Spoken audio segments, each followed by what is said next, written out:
Assalamualaikum warahmatullahi wabarakatuh. Salam rahayu, selamat sore menjelang malam. Gimana kabarnya? Apakah tempat kalian hujan? Di sini gerimis tetapi adem dari pagi, dingin jadinya. Ini ada satu videonya dari si Wafi. Ya, kalau berbicara itu ngalor ngidul. Narasinya itu suka melompat-lompat. Memang dia, saya akui, ibaratnya apa ya?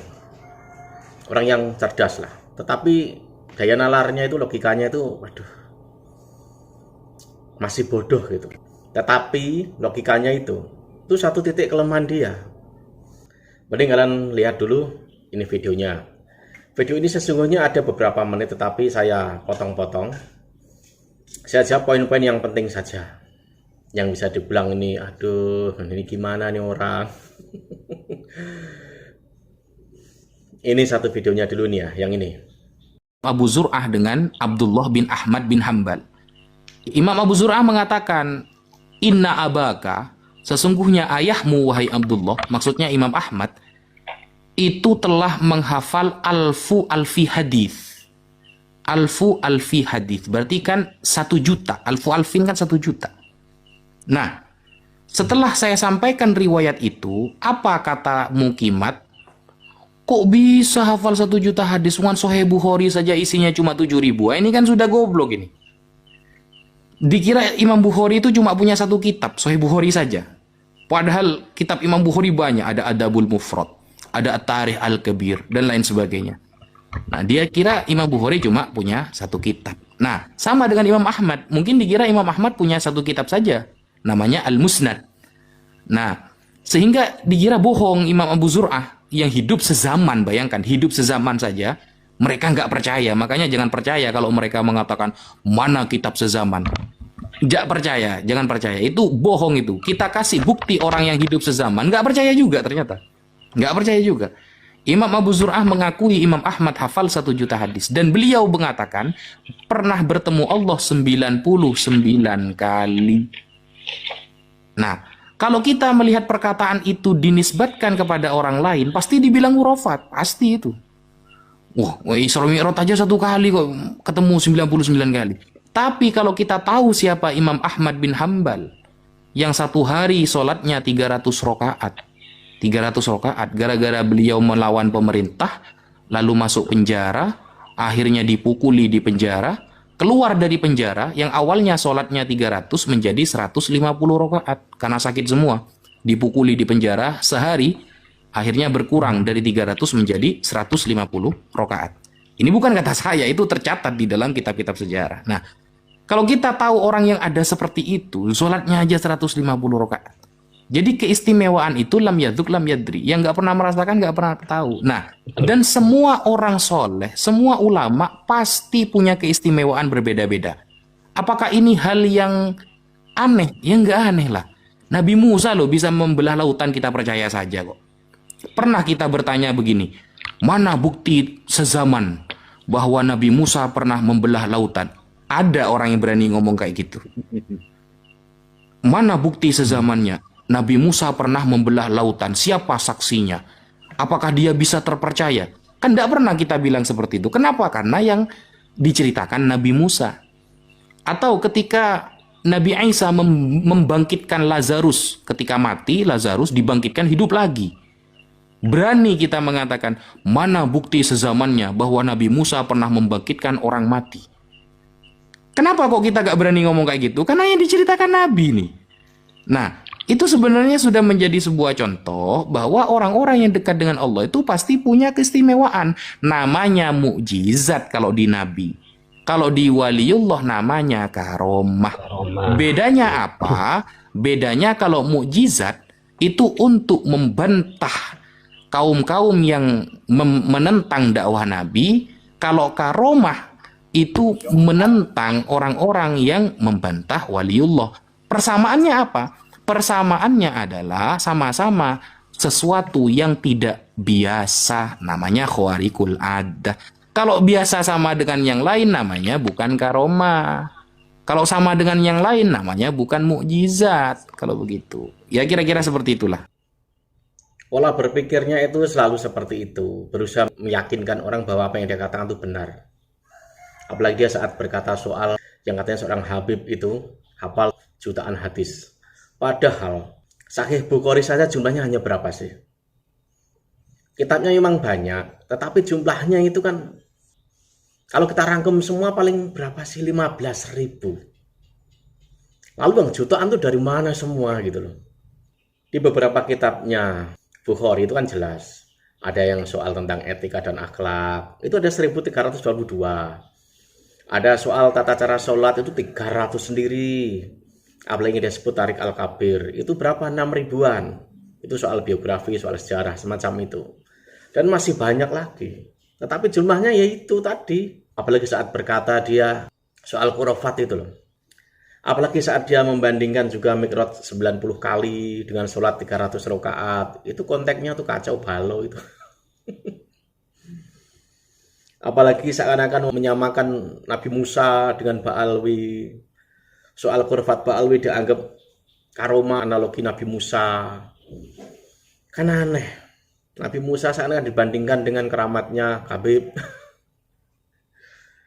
Apalagi kisah Nabi Musa itu udah nas Quran. Ya nggak perlu lagi kesaksian manusia sejaman lah. Itu jelas nas Quran. Jalan pikiran dia tuh gimana gitu loh. Dia menangkap suatu keilmuan secara ilmiah itu masih katanya masih seperti itu. Mujizat apalagi itu. Seakan-akan disamakan dengan karomah. Mujizat Nabi kok dipertanyakan. Jelas ada di Quran. Ini gimana kualitas pembela Habib ini? Aduh. Kalau begini ceritanya semua kibin semakin jauh, bisa semakin tersesat. Dan ini juga satu videonya. Agak mendalam dikit ya.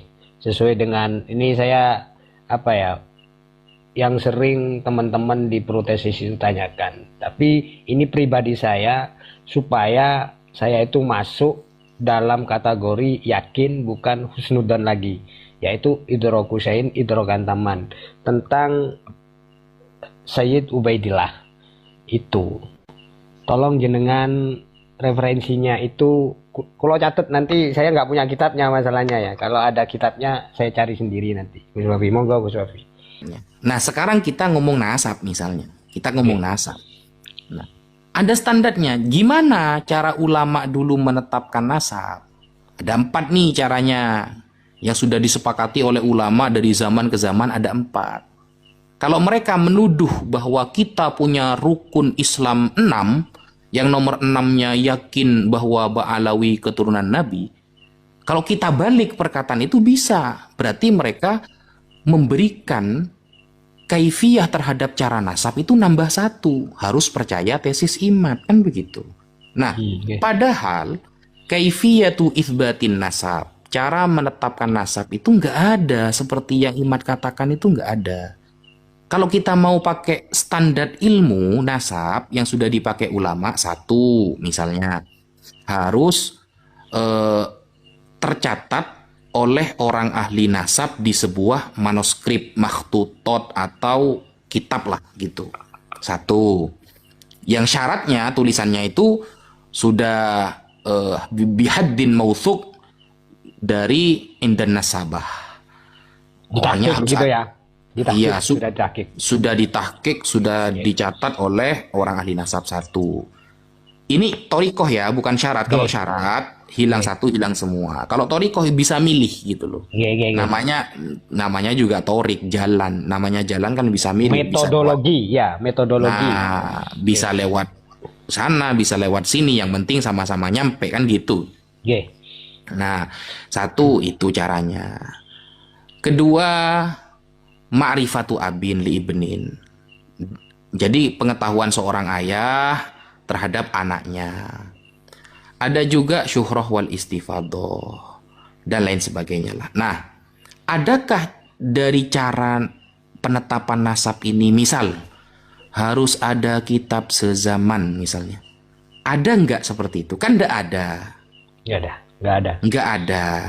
Makanya saya kan mengatakan, sebutkan 1 saja ulama nasab yang mensyaratkan dalam kaifiyah menetapkan nasab itu harus ada kitab sezaman. Kalau mau pakai ilmu para ulama, entah kalau Kiai Imad punya ilmu sendiri, Kalau Kiai punya ilmu sendiri, maka syaratnya Kiai harus nasabah. Harus ahli nasab kan syaratnya kan. Karena untuk menambahi syarat tadi ya. iya, dia harus ahli nasab dulu dan diakui dulu. Nah, sekarang siapa yang ngakui beliau? Dan tulisan beliau itu dia kan sering nih nanya nih, nasabah Alawi diakui nakobah dunia mana? Padahal kalau kita searching di YouTube, Robito Alawiyah sudah sering duduk dengan nakobah di dunia. Itu sangat gampang kok kita cari di YouTube, di Google sangat gampang. Nah, sekarang kita balik tanya misalnya, nakobah mana yang mengakui keilmuan Kiai Imad sebagai ahli nasab? Tidak Satu ada. saja. Belum Nakobah ada, belum dunia. ada. Ya, belum ada. Belum ada. Nah, Ya. nakobah dunia nih, yang di nakobah ini memang ada ulama ahli nasabnya yang mengakui Kiai Imad sebagai ahli nasab dan diakui tesisnya. Kan tidak ada, kan gitu kan? Kan nggak ada. Nah, daripada percaya yang nggak ada, ya saya mending percaya ke Sayyid Murtado Az-Zabidi yang kitabnya dipakai nakobah sedunia. Saya mending percaya Imam Ibnu Hajar yang kitabnya dipakai nakobah sedunia. Saya mending percaya semua ulama-ulama yang kitabnya dipakai nakobah orang sedunia. Nakobahnya ngakui Sayyid Murtado Az-Zabidi nasabah. Imam Ibnu Hajar ulama besar. Nakobah mengakui kepada beliau. Nah, daripada mengakui orang yang nggak jelas, kitabnya entah diakui siapa, ulama nasab di dunia ini siapa yang ngakui, ya mending saya mengakui orang-orang yang sudah diakui oleh nakobah sedunia, yaitu ulama-ulama yang kita ikuti yang telah mengisbat nasab Ba'alawi. Itu kan cara paling aman sebenarnya, cara paling aman. Misalnya tetap nggak terima nih, oh enggak, berarti kamu nggak ilmiah dong. Kan sekarang zaman sudah ada tes DNA misalnya. Oke, kalau memang Anda tidak mau ulama, mau pakai tes DNA misalnya. Sekarang kita tanya nih, nakobah mana yang menetapkan nasabnya pakai tes DNA? Ada nggak? Irak misalnya, Maroko misalnya. Jadi penetapan nasab, kaifiyatu itsbatin nasab, ini nambah lagi berarti. Bukan 4, bukan 5, 6 berarti. Wa kaifiyatu itsbatin nasab as-sadisah. Yang nomor 6. Apa? Bitoriki al-warathah al-basmiyah. Dengan cara pakai tes DNA. Ada nggak kitab yang menjadikan tes DNA itu syaratnya juga torikoh juga? Kalau nggak ada ya buat-buat sendiri. Kalau namanya buat-buat sendiri yang diakui oleh pengikutnya sendiri. Karena pengikutnya sendiri memang ya mohon maaf sudah buta, nggak tahu ilmu, mudah dibodohi, ya percaya saja tidak apa-apa gitu. Bagi mereka ya itu dalil mungkin istadalla bihi Kiai Haji Imaduddin istadalla bihi, nah, tidak apa-apa. Tapi saya ikut yang mayoritas saja kan gitu. Dan di sini dia polanya tuh seakan-akan membuat narasi konyol. Nah, nyatanya kan ada di Ba'alawi itu yang berbicara seperti itu, meyakini soal nasabnya Ba'alawi, meyakini gitu loh. Nasab itu ilmu pasti. Kalau meyakini kan jelas, makanya dapat tuduhan semacam itu. Dan dia juga membuat narasi seakan-akan mewajibkan, atau bahkan bisa dibilang orang yang pro dengan tesis Kiai Imad itu mewajibkan percaya gitu loh. Bahkan dia seakan-akan juga menganalogikan sama saja menambah rukun iman gitu loh. Nggak ada yang mewajibkan harus percaya, itu tidak ada. Ini tuh soal kewarasan berpikir. Lalu pertanyaannya tuh gini, Wafi itu apakah salah satu ahli nasab Maktab Daimi Robitoh Alawiyah? Apakah dia ini salah satu ahli nasab? Lalu dia juga berkata soal nakobah. Memang ada nakobah luar negeri yang mengakui Robitoh Alawiyah. Soal nasabnya Robitoh itu. Apalagi harusnya Robitoh itu harusnya ke Irak nasabnya. Karena di sana keturunannya. Ada nggak pengakuan dari itu? Ya begini gitu loh, kalau orang yang metodenya itu terkungkung, terbelenggu, harusnya dia lebih percaya yang lebih presisi bahwa ilmu nasab itu, soal nasab itu ilmu pasti. bukan don lagi. Oh ya, soal nakobah itu tadi itu. Murtado Az-Zabidi itu hidup di tahun 1732 sampai 1709 sekian-sekian. Harap diketahui loh, yang sejaman mengakui kehebatan Az-Zabidi itu seorang sejarawan.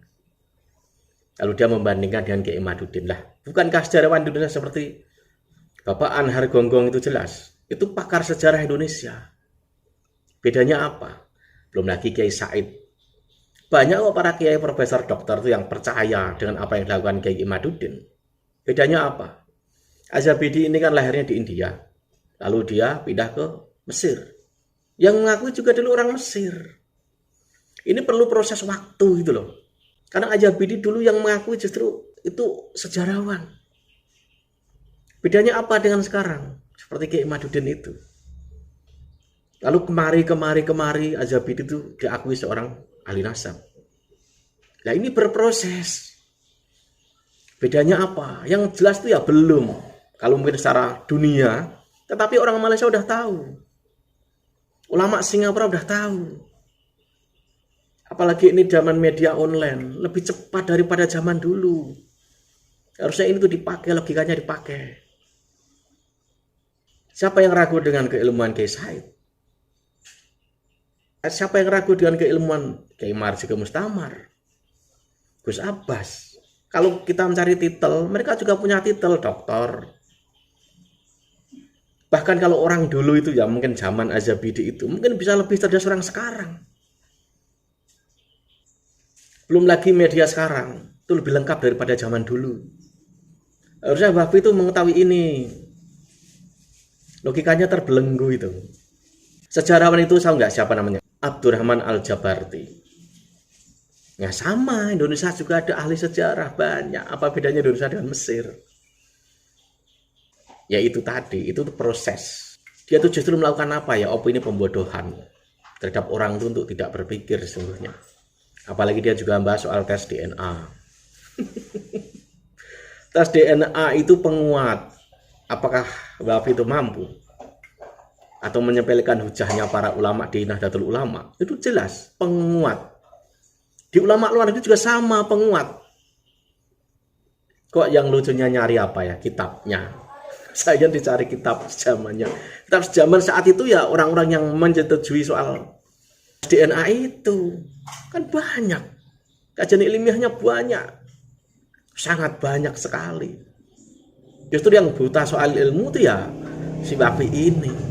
Yang nggak paham soal proses. Soal ilmiah.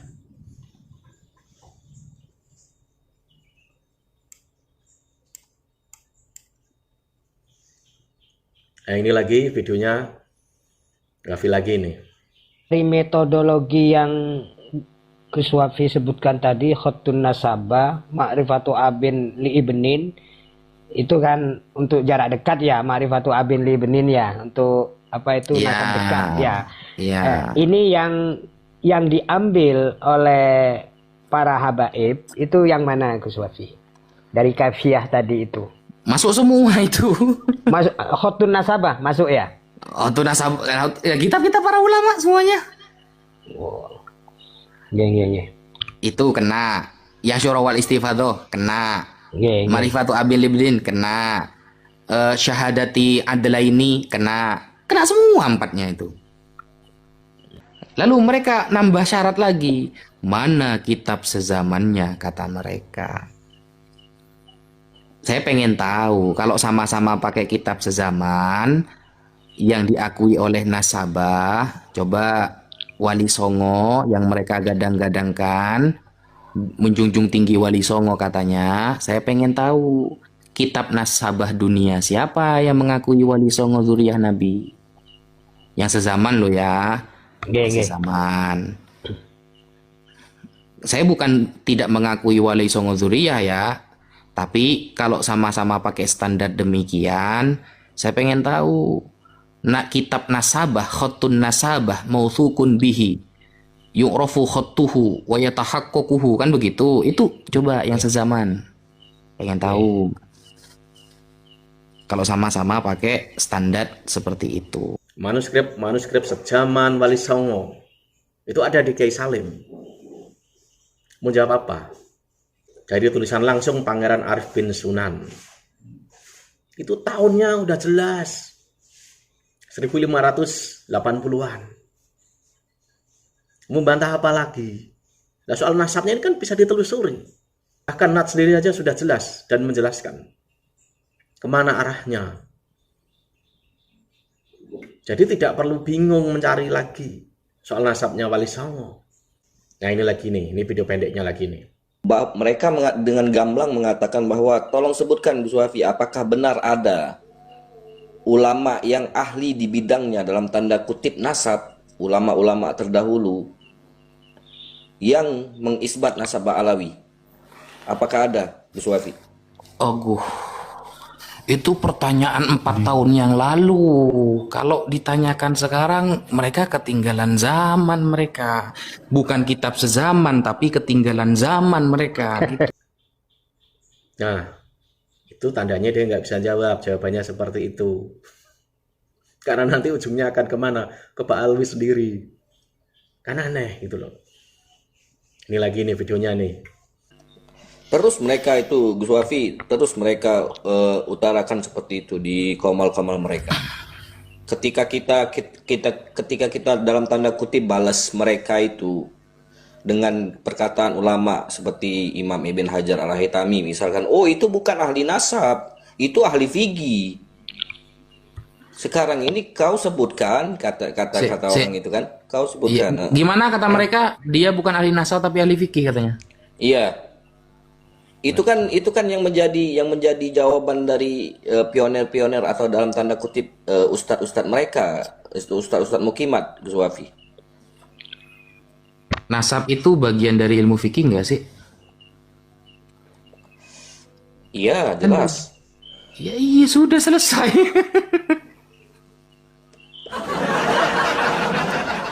Mungkin yang dimaksud itu ada karya tulis yang khusus memang membahas nasab gitu. Nah itu Gus Wafi, ini kembalikan ke Al-Adli tadi, Gus Wafi, keahlian yang memang di bidangnya itu. Spesialis. Iya. Spesialis. Ayo itu Gus Wafi. Yang selama ini mereka gaungkan itu tetap bantahan mereka seperti itu. Tidak bisa Anda kaitkan antara fikih dengan nasab. Seperti itu mereka bilang, Gus Wafi.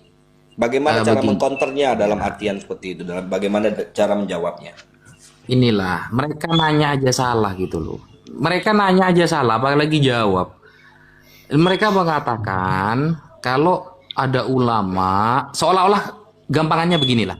Mereka itu mengatakan kalau ulama itu ahli nasab, ya harus ada karya nasabnya, kan begitu kan? Nggih. Iya. Harus ada karya nasabnya begitu. Nah, ini selalu saja mereka itu mensyaratkan sesuatu yang nggak ada. Itu susahnya ngomong sama mereka gitu. Mereka itu mensyaratkan sesuatu yang nggak ada. Misal nih saya nanya, Sayyidina Abu Bakar As-Siddiq radhiyallahu an. Nah, beliau itu kan terkenal ahli nasab kan. Adakah karya beliau dulu? Beliau terkenal ahli nasab kan dari syuhra wal istifadahnya beliau kan, bahwa beliau pakar nasab, pakar tentang masa-masa jahiliyah. Nah, apakah mewajibkan dia harus ngarang kitab nasab? Kan enggak. Atau begini, Kiai Haji Hashim Asy'ari. Nah, Kiai Haji Hashim Asy'ari pendiri Nahdlatul Ulama. Itu kan beliau kan orang alim nih. Nah, suatu saat beliau mengkritik di dalam kitabnya itu ada tentang Wahabi misalnya. Beliau mengkritik Wahabi. Apakah beliau harus punya kitab khusus tentang akidah? Baru beliau diakui sebagai ahli akidah dulu. Kalau beliau gak punya kitab akidah, berarti beliau gak boleh bahas Wahabi karena beliau udah ahli akidah misalnya. Itu syarat dari mana seperti itu? Syarat dari mana? Jangan mensyaratkan sesuatu yang gak ada. Makanya saya katakan, memang Kiai Imad itu mujaddid memang. Mujaddid fi ifsadiddin. Jadi pembaharu dalam merusak umat. Sesuatu ya, misal dokter. Ada dokter ahli dalam bidang gigi misalnya. Apakah harus punya karya dulu tentang buku gigi baru bisa dipanggil dokter gigi? Kan syuhrawal istifadoh kan. Dia terkenal lulusan gigi, ahli gigi. Ya sudah, kalau sakit gigi ke dia, gak perlu harus punya buku dulu kan, gitu kan. Kalau semuanya seperti itu, maka buang saja itu kitab Majmu' buang, kitab Fathul Bari Syarah Sahih Bukhari buang, kitab Ithafus Sada Al-Muttaqin Bisyarhi Ihya'i Ulumiddin buang. Kenapa? Itu bukan karya ulama, itu karya santrinya itu. Ithaf, ya. Ithaf itu bukan karya Syekh Murtado Az-Zabidi, bukan. Tapi santrinya yang menulis ketika beliau menerangkan kitab Ihya. Berarti lalu kita berani mengatakan Syekh Murtado Az-Zabidi gak ahli tasawuf gitu, karena tidak pernah punya kitab tasawuf. Kan gak gitu standarnya. Itu standar dari mana mereka itu? Bolak-balik itu sebenarnya kuncinya itu di masa yang kosong itu, yang 500 tahunan itu. Itu tidak ada saksi, tidak ada kitab. Lalu bagaimana orang itu mau percaya?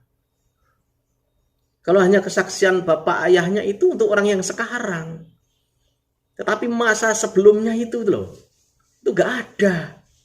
Lalu dia berani berbicara apa? Tuhan Kanjeng Nabi.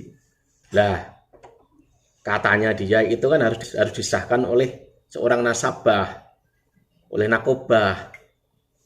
Kok mencela-mencela ke ahli fikih segala. Apalagi dia berbicara soal kitab karangan segala lah, harus ada inilah. Ini loh gagal paham soal data kitab sejaman.